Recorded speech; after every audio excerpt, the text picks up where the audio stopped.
A big thank you to SKILLSHARE for sponsoring today's video.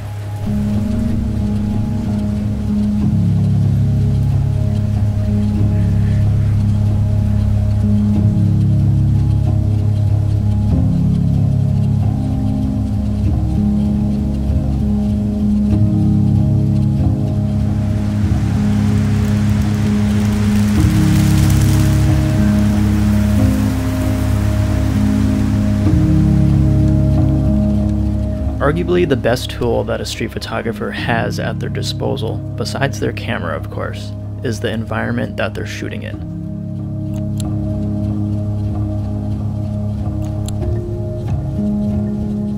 It's one of the many reasons I personally love the genre of street photography. The possibilities of what you can make are practically endless, and this genre really puts into perspective what really matters at the end of the day. You can hand anyone an expensive, fancy camera, but when it comes to the actual photo making that we do, we're theoretically all given the same tool that is our environment, and it really comes down to what we make of it. Over the course of my time learning and progressing as a photographer, I feel like I've always tried to incorporate the environment in my work, and I think a lot of photographers, especially street photographers, can relate to this. But I've seen myself involving the environment differently and with more intentionality than how I used to use it. I find that I'm using the environment more as a compositional tool to help myself create a complete photo.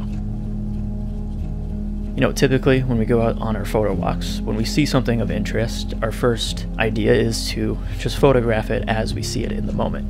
I think that's what any photographer would and should do. It's what I do as well. But if the moment allows for it, take advantage of that additional time that you have and look at what is around you. See how you could potentially incorporate the environment more in your image. Because using your environment can be an incredibly powerful compositional tool that can take your storytelling to another level. And the simplest way that I do this is by incorporating my environment as a foreground element in my image. And it's the one compositional trick that I believe every photographer should know and use.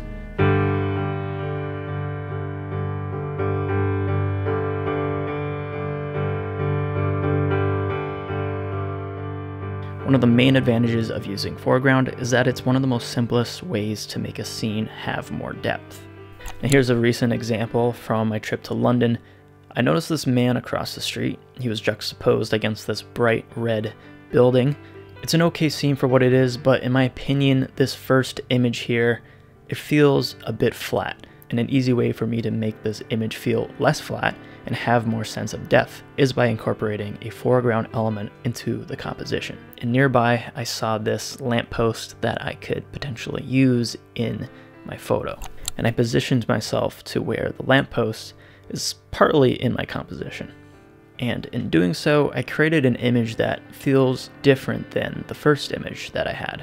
As you can see, the foreground element in the second image adds a whole new layer of dimension, and that's what's creating that sense of depth that the first one lacks. Now this is using foreground at its most basic form. You know, the harder you work at this and the stronger your observational eye is in incorporating things into your composition, the more you're going to be able to get out of this compositional trick. Now this example here brings up one of the other benefits of using a foreground element in your composition, using foreground as a framing tool.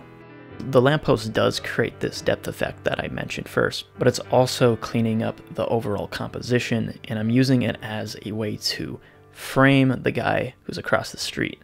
I essentially used the lamppost here to block off a lot of what was a really busy scene and the rest of the building, which was actually a different color.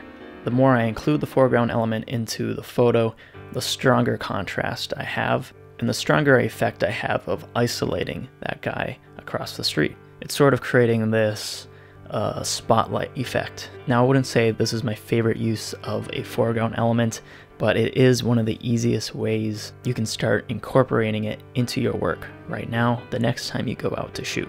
Unless you live in a city with no lampposts, then I guess you're out of luck.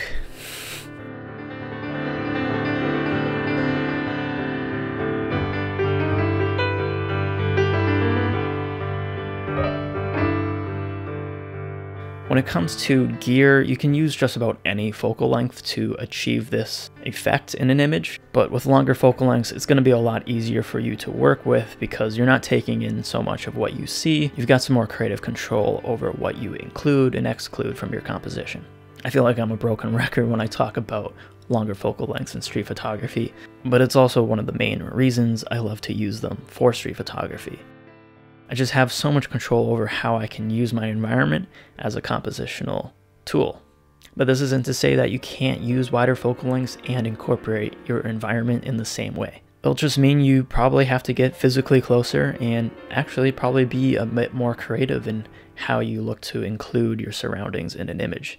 That's not necessarily the worst thing. You know, if you're going to challenge yourself, I would say try to do this with a wider focal length.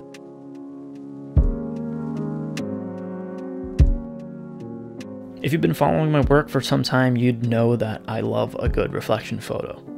A lot of the times, a reflection can provide an abstract approach to adding a foreground element to an image. If you're shooting into a business window and, there's some kind of text on the window itself, that's immediately going to be a foreground element that you can use.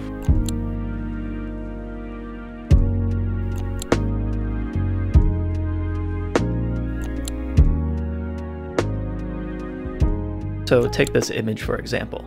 Here I'm basically using this poster that's on this window, I guess, and I'm getting the reflection of Piccadilly Circus, which is directly behind me, and I'm using it to frame the Cupid statue. When you have an interesting foreground element, in this case I have these like British soldiers, I guess, were part of this poster, you can create this image that it feels more like a double exposure than really a reflection photo.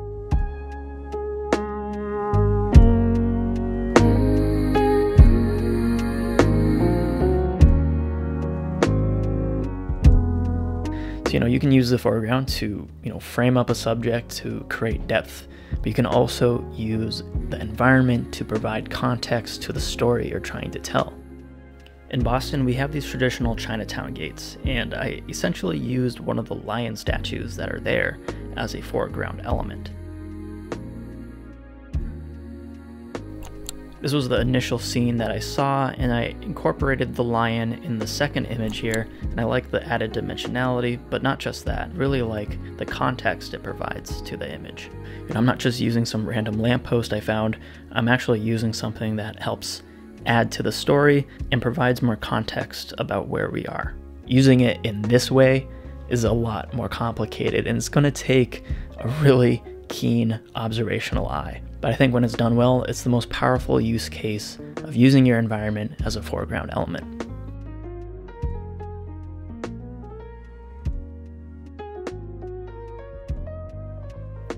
As you can see, your environment is arguably your most powerful tool that you have at your disposal. You don't need a fancy camera to do this, and really anyone can get started in implementing this into your workflow right now. You can use it in its simplest form, but you can take it so much further depending on how much work, I guess you could say, you put into it. However you want to go about it, using your environment in this way is one of those tricks that I think every photographer should know and use. A big thank you to SKILLSHARE for sponsoring today's video. When it comes to learning a new skill, especially one that you're really interested in, learning at your own pace and on your own time is really important. SKILLSHARE's massive online learning community brings together thousands of students to learn from creators you all know and love. From classes about video editing, music production, running a YouTube channel, you can find a class on just about any skill on SKILLSHARE.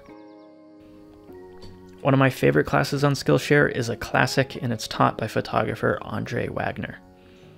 He provides an incredibly insightful look at his own documentary process, and it's one that I've learned a lot from. Andre isn't just the only photographer whose process you can learn from on SKILLSHARE, so if you're interested in checking out SKILLSHARE for yourself for free, the first 1,000 of you to use the link in the description will get 1 month of SKILLSHARE Premium. Thanks again to SKILLSHARE for sponsoring today's video, and thank you all for watching today's video. If you found it to be helpful in any way, please like the video, subscribe for more, and I'll see you all in the next one. Peace.